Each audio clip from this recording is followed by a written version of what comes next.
আলোচিত এই ধর্ষণ মামলায় বৃহস্পতিবার রাত ৯টার দিকে সিলেটের পাঠানতুলা থেকে গ্রেপ্তার করা হয় মামলার প্রধান আসামি সাফায়েত আহমেদ ও তার অপর সহযোগী সাদমানকে। ওই রাতেই তাদের নিয়ে আসা হয় ডিএমপির গোয়েন্দা কার্যালয়ে। শুক্রবার সকাল থেকেই গোয়েন্দা কার্যালয়ে আসতে থাকে পুলিশের ঊর্ধ্বতন কর্মকর্তারা। সেখানেই আসামিদের জিজ্ঞাসাবাদ করে পুলিশ। পরে তাদের হাজির করা হয় গণমাধ্যমের সামনে। এক সংবাদ সম্মেলনে পুলিশ জানায়, প্রাথমিক জিজ্ঞাসাবাদে ধর্ষণের সত্যতার প্রমাণ পেয়েছে তারা। এছাড়া এখন পর্যন্ত যে সকল আলামত সংগ্রহ করা হয়েছে তা দিয়ে ঘটনার সত্য উদ্ঘাটন করা সম্ভব বলেও জানায় পুলিশ।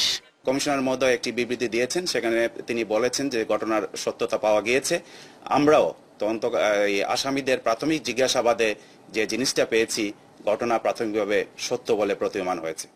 অভিযান চলমান রয়েছে জানিয়ে তিনি বলেন, এ ঘটনায় বনানী থানার কোনো অবহেলা রয়েছে কিনা সে বিষয়েও তদন্ত করা হচ্ছে। এ ঘটনায় পলাতক অপর ৩ আসামিকেও দ্রুত গ্রেপ্তার করা হবে বলেও জানান তিনি।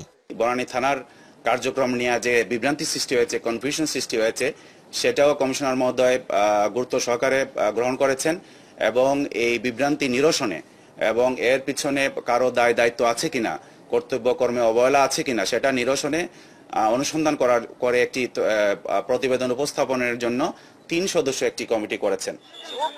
এদিকে আসামিদের ঢাকা মহানগর মুখ্য হাকিম আদালতে নিয়ে ১০ দিনের রিমান্ড চায় পুলিশ। শুনানি শেষে সাফাতকে ৬ দিন ও শকিবকে ৫ দিনের রিমান্ড দেয় আদালত। তবে ধর্ষণের অভিযোগ অস্বীকার করেছে আসামি পক্ষের আইনজীবীরা।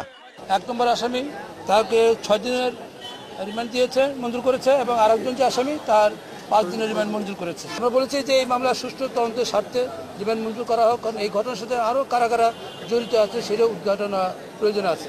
আমার আসামি সম্পূর্ণ নির্দোষ নিরপরাধ। কিরকম ধর্ষণের যে আলামত, যে সিমটম, সেটা এজাহারের বডিতে সম্পূর্ণভাবে অনুপস্থিত। ধর্ষণের যে কথিত ঘটনার সময় সেই ঘটনাস্থলে ছিল না, সাকিবের বিরুদ্ধে এই ধর্ষণের কথা নাই, আজকে পুলিশ বলারও ধর্ষণের কথা নাই।